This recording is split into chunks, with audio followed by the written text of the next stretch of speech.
हम chamber of commerce Faisalabad में, जहाँ पे एक बड़ी अहम मीटिंग चैम्बर ऑफ कॉमर्स और पीवीटीसी की हो रही थी। उनके चेयरमैन खालिद मसूद चौधरी साहब इधर मौजूद थे। ये बेसिकली जो एक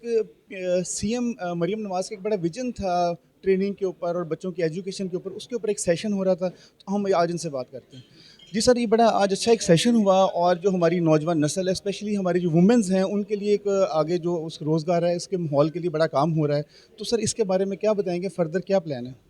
देखिए, फैसलाबाद एक इंडस्ट्रियल शहर है और यहाँ ख़ास तौर पे जिसकी जो स्ट्रेंथ है वो टेक्सटाइल है। तो हमारे इदारे से जो फारिगुल तहसील बच्चियाँ हैं, मुझे अभी ये वर्कशॉप के दौरान लोगों ने बताया है, हमारे जो एग्जेक्टिव मेंबर्स हैं चेंबर के, कि माशाल्लाह वो बहुत अच्छा जो कंट्रीब्यूट कर रही हैं, जो बहुत ही 6 माह के जिन्होंने जो है ना कोर्स किए थे पीवीटीसी के साथ, अब वो माशाल्लाह बहुत आला ओहदों पे फायज हो गई हैं। 5-5, 6-6 लाख रुपए लेके तो अपने हेड ऑफ डिपार्टमेंट बन गई हैं आफ्टर फ्यू ईयर्स। तो मैं ये समझता हूँ कि बच्चियों के लिए ख़ास तौर पे वोकेशंस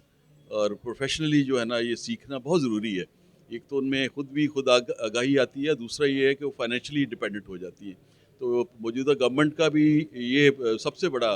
मैं समझता हूँ कि पर्सपेक्टिव है कि वो चाह रहे हैं कि बच्चियों को ख़ास तौर पे एम्फसाइज़ किया जाए, और हमारा इदारा जो है इसमें ऑलरेडी जितनी ट्रेनिंग हो रही है इसमें ख़वातीन और बच्चियों का जो हिस्सा है वो तकरीबन 51% है।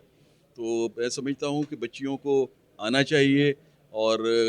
वो बच्चियाँ ख़ास तौर पे जो किसी वजह से, गुर्बत की वजह से या किसी और वजह से मेन स्ट्रीम एजुकेशन में नहीं आ सकी, तो ये उनके लिए एक रोज़गार हासिल करने का बाइज़्ज़त तौर पे ये एक बेहतरीन ज़रिया है कि कोई ट्रेड सीख लें और फाइनेंशियली इंडिपेंडेंट हो जाएँ। अच्छा सर, जैसे अंदर एक बड़ी अच्छा सेशन हुआ, एक चीज़ उन्होंने बताया कि जो बजट आता है वो तकरीबन 80% लाहौर में चले जाता है और बाकी जो 20% पंजाब में है। तो सर इसमें जो हमारे फैसलाबाद या अगले ज़िला हैं, उनके लिए भी कोई इन फ्यूचर को ऐसे प्लानिंग है, उनमें ज़्यादा को बजट निकला जाए? नहीं, बजट का ऐसा इशू नहीं है। वो बजट जो है वो हमेशा एडमिनिस्ट्रेटिव एक्सपेंडिचर ज़्यादा होते हैं, क्योंकि ये इदारा है ना इस तरह कि जिसमें इंस्ट्रक्टर्स होते हैं और उनकी तनख्वाहों की ये बात हो रही थी। तो बजट फैसलाबाद का भी अपना है, और ये सबसे खूबसूरत बात ये है इस पीवीटीसी की कि यहाँ जो इंतज़ामी मॉडल है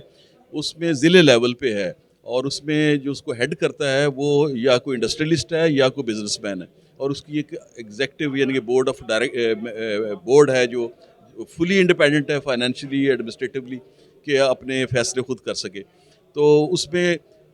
थोड़ा सा हमारे चूँकि जो ज़कात के पैसे हैं वो वफाकी हुकूमत से आते हैं, उसमें डिले होता है, लेकिन ऐसा कोई ऐसा इशू नहीं है कि जिसमें फैसलाबाद या बाकी इवन साउथ पंजाब है या नॉर्थ पंजाब है उसमें कोई ऐसा इशू नहीं है कि जिसमें कोई उन एरिया को विदाउट फंड जो है या उनको कम जो है ना फंडिंग हो।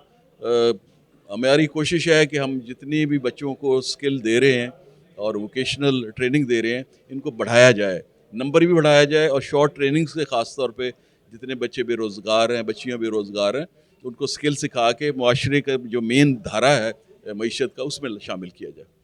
जी, जैसे उन्होंने बड़ी अच्छी बात की कि जो मेन स्ट्रीम है, एक तो हमारी जो गर्ल्स हैं उनके लिए एक 51% का कोटा है, और उसके बाद जो मेन नए कोर्सेज़ भी लेके आ रहे हैं, इसमें इन्होंने बताया कि इनका और सीएम का बड़ा इसमें कोऑर्डिनेशन है, और इंशाल्लाह आने वाले दिनों में बहुत ज़्यादा आपको बेहतर वाला मामला